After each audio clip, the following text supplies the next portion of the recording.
Ils sont de plus en plus nombreux à pratiquer le trail. Des amoureux et amoureuses de course à pied extrême, lassés des marathons qui cherchent à aller au bout d'eux-mêmes dans des paysages à couper ce qu'il leur reste de souffle.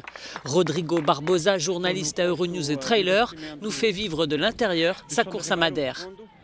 Je suis là au deuxième point de contrôle et à l'ascension du poste forestier à Estanquinos. C'est considéré comme l'endroit le plus difficile de la course avec 1400 mètres de montée sur un peu plus de 10 km.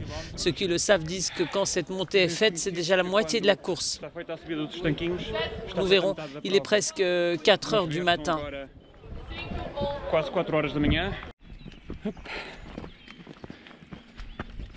Après une nuit entière de course, nous voyons maintenant les premières lueurs, l'aube, et les premières vues spectaculaires sur l'île de Madère. Nous venons de passer Encumeada, l'un des points symboliques de ce sentier, et nous allons encore courir un peu avant de nous rendre là-haut vers ces sommets. À bientôt.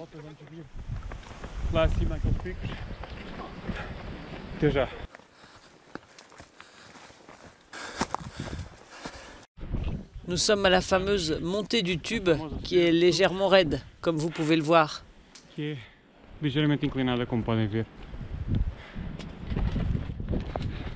C'est une montée très difficile, mais qui en vaut la peine. D'un côté, la vallée, et de l'autre, une mer de nuages.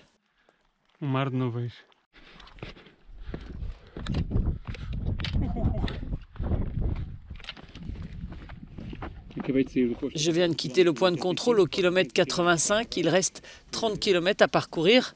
Le corps me fait mal partout, mais l'esprit est toujours frais et me donne l'ordre de passer outre la douleur.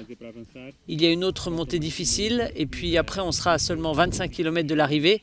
Cela se fera probablement déjà après la tombée de la nuit. C'est la fin de l'aventure, 115 km, 7200 mètres de dénivelé positif en 26h14 d'un bout à l'autre de Madère.